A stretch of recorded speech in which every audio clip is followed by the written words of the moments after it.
hello, gentlemen. How are you? Good. How's Hi. it going? Hi. And we are so happy to have you on with us today because we see a lot of docs and we see a lot of films, and there's not a whole lot that's really a true surprise, but something like this was an absolute surprise, and something that just you just kind of think, where in the world did this come from? So I kind of know about the origins of this, about when you found out about all this, and then also just getting that to the point of being a film like it is. Well, I originally read this article in Vanity Fair by Gore Vidal, and he was writing about this book that Clarence Tripp had written called The Intimate World of Abraham Lincoln. And Tripp was one of Kinsey's, Alfred Kinsey's sex researchers, and he started looking at Lincoln history through the eyes of a sex researcher and in the eyes of a gay man, and kind of reinterpreting the history. And then I went on a deep dive. I read John Stauffer's book right here, Giants, that wrote about Lincoln and Speed, and Jonathan Ned Katz, and then a whole host of people kind of on the outside of the academic world were writing about it.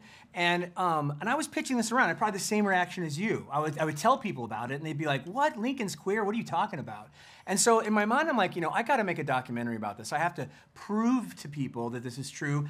So I really started getting the evidence, the letters, all the papers, and then talking to these scholars who've spent their lives studying it and bring it to a visual medium. And so that's kind of like the story. And over COVID, I met with one of the producers and I pitched it to him, and he had never heard of it. And he said, I love this idea.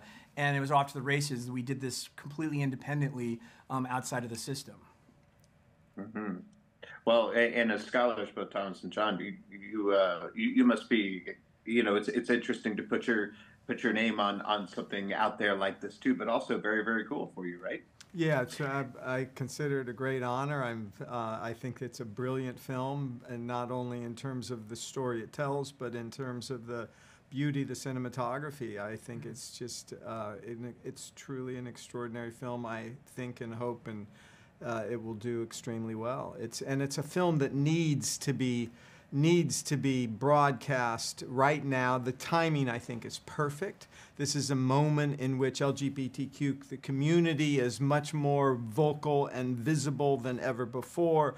A lot of teenagers, a lot of people are beginning to rethink their understanding of sexuality in a way that coincides more with the fluidity and the openness of the 19th century, when someone like Lincoln and Speed could share a room and have carnal relations without people seeing them as weird or grotesque or subhuman. Mm-hmm. Absolutely. And then, of course, who would have thought that we would have some crossover between Harvard and Occidental too? Yes. Okay. Yeah.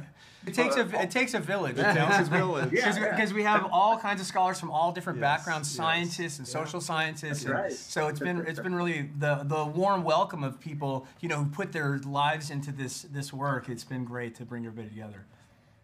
Yeah, absolutely, and a great room here.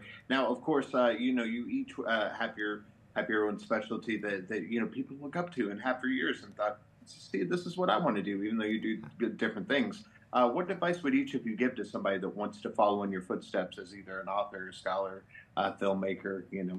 What you do. It's a good question. Yeah, I mean, gosh, to be asked that next to these folks, I don't know how I'll stack up. I mean, it is. And in a way, Lover of Men University, this film, brings together scholars who think differently and who want to think otherwise, which is, in some ways, a nonconformist insult back from the 19th century, but I think it as a compliment. I mean, really looking differently at the past, that's something I would hope others would want to do too. Really putting yourself out there, being brave and bold with your research and your argument, that's something I would want others to do.